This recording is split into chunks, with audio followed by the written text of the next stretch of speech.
आप सभी को यीशु मसीह के नाम में जय मसीह। आज का पाठ वचन मत्ती रचित सुसमाचार अध्याय 10 और 26 से 31 आयत से ली गई है। और आज का वचन का विषय है परमेश्वर गुरैये पर अपना नजर बनाए रखता है। अदन की बगीचा में हम देखते हैं कि पाप के कारण मनुष्य में भय या डर आ गया। पाप ने डर को लाया और आदम और हवा परमेश्वर से छिप गया। शांति का स्रोत यदि परमेश्वर है तो डर और भय का स्रोत शैतान है। इस पाठ में हम देखते हैं कि यीशु मसीह 3 बार कहते हैं डरो मत या तुम भयभीत ना हो। विश्वासी होने के कारण भी हम भयभीत हो जाते हैं। संसार की बातों के कारण हमारा हृदय भी भय से भर जाता है। ऐसे में वचन हमें कहती है भयभीत ना हो, क्योंकि समय आएगा सत्य की जीत होगी। लूका 12:3 कहती है, इसीलिए जो कुछ तुमने अंधेरे में कहा है वहां उजाले में सुना जाएगा, और जो तुमने कोठरियों में कानो कान कहा है वहां छत पर से प्रचार किया जाएगा। वह दिन काफी भयंकर दिन होगा, जिस दिन सभी दुष्ट कामों को प्रकाश में लाया जाएगा।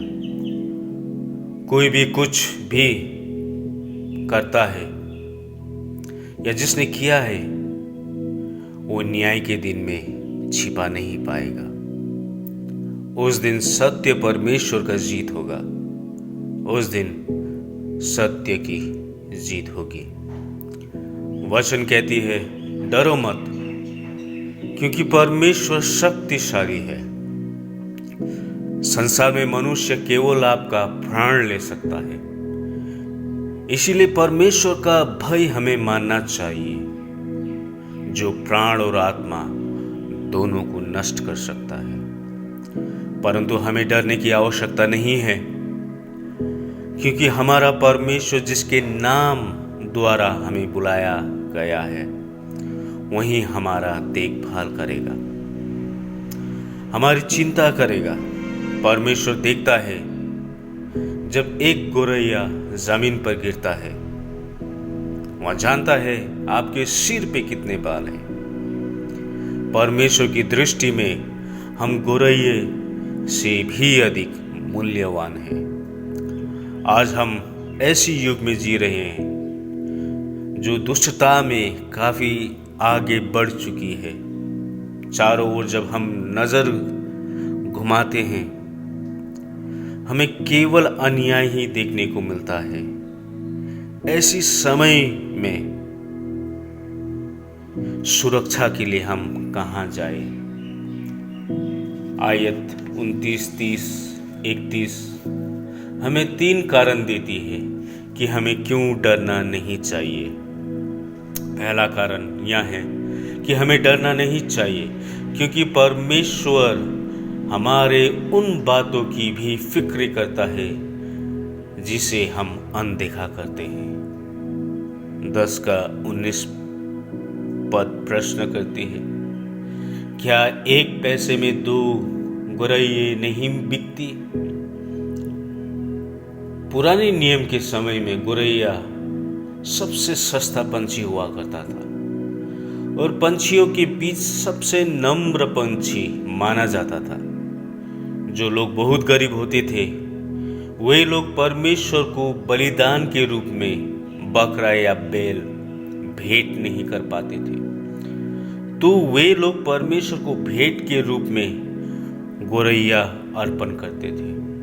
वे लोग 1 पैसे में 2 गोरैये खरीदा करते थे।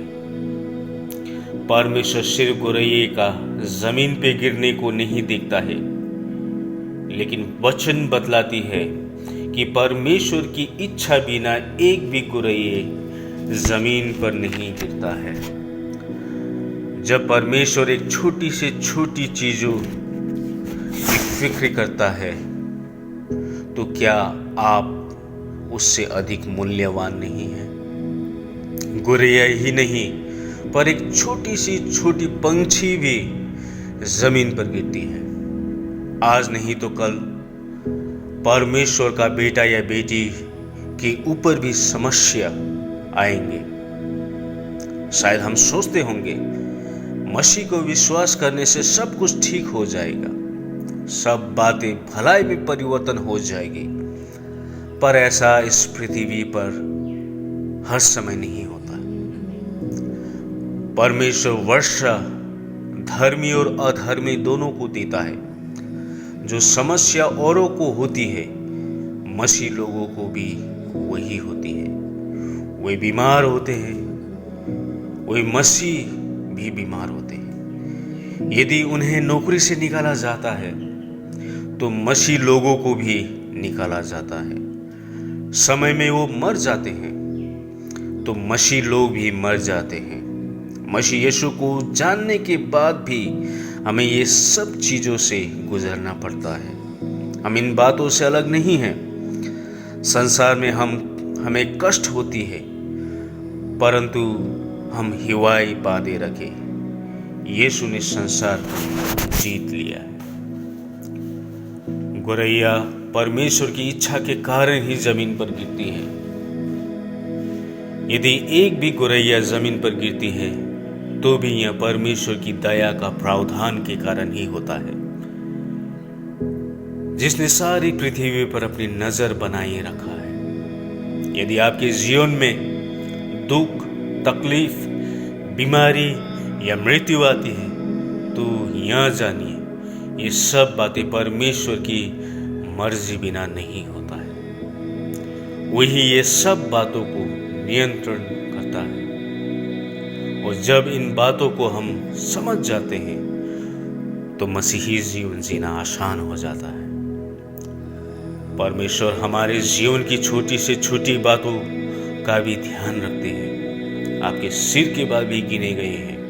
यदि परमेश्वर छोटी बातों का ध्यान रख सकते हैं, तो आपके जीवन में होने वाली बड़ी बड़ी बातों को तो और भी गंभीर रूप से ध्यान रखते हैं, क्योंकि वह आपको आपसे ज्यादा जानते हैं, पहचानते हैं। उत्पत्ति अध्याय 27 से 50 तक हम पाते हैं यूसुफ के जीवन के विषय में और उसके जीवन की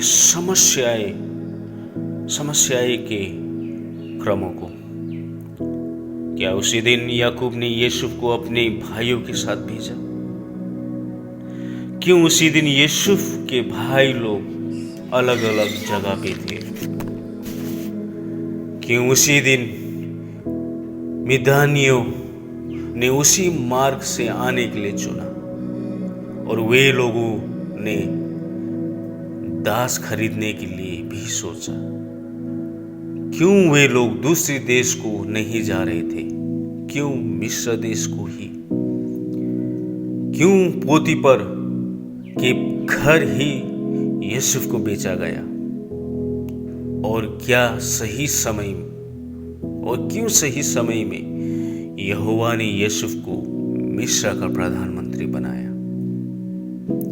और हम यूसुफ के जीवन की छोटी छोटी बातों, यहोवा परमेश्वर के हाथ होने को देखते हैं कि कैसे वह उसकी देखभाल करके उसके जीवन में अद्भुत रीति से काम कर रहा था। समस्या के बीच भी परमेश्वर हमारी फिक्र करता है। गोरैया का कोई मूल नहीं है, फिर भी परमेश्वर उसकी फिक्र करता है। तो जानिए आप उसकी दृष्टि में कितना मूल्यवान है, क्योंकि उन्होंने आपको अपना स्वरूप में बनाया है। वह आपसे सबसे ज्यादा प्रेम रखता है, क्योंकि स्वर्गदूतों ने जब पाप किया उन्होंने फेंक दिया। उनके लिए यीशु बलिदान नहीं हुआ, पर आपके लिए यीशु क्रूस पे गया। उसकी मृत्यु उसका अनंत प्रेम को दिखाता है जो वह हमसे करता है, और इसीलिए उसकी शक्ति और उसकी सच्चाई हमें सामर्थ देती है ताकि हम समस्या के बीच भी भयभीत ना होकर मसीह में बने रहें। यदि यहोवा हमारे साथ है तो हमें डरने की आवश्यकता नहीं है। निराश दुख के समय में वही हमें आशा देता है। समय आपकी आंखों में आंसू ला सकता है, पीड़ा हो सकती है, मृत्यु आ सकता है, फिर भी हम हिवाए बांधे रखें, यीशु पर अपना विश्वास टिका रखें, क्योंकि ये सब बातें उसी के हाथों में है। उसकी मर्जी बिना संसार में कुछ नहीं होता है। इसीलिए आप अपने आप को परमेश्वर की अनंत इच्छा और प्रावधान की ठोस चट्टान पर टिकाए रखें। आइए हम दुआ करें। सर्वशक्तिमान जीवित पिता, हम तेरा धन्यवाद करते हैं कि तेरी दृष्टि में हम सबसे मूल्यवान हैं। तेरा अनंत प्रेम के कारण तूने हमारे लिए अपना जान दिया। हम प्रार्थना करते हैं कि तू हमें सामर्थ दे और हमारा विश्वास को बचाए रख, ताकि हम संसार की समस्याएं को ना देखते हुए तेरी ओर झुककर तेरी इच्छा पर चल सके, क्योंकि तू हमारी फिक्र करता है और अपना नजर हम पे बनाए रखता है। यीशु मसीह की सामर्थ्य नाम में आमीन। प्रभु हमें इस पाठ वचन में आशीष दे।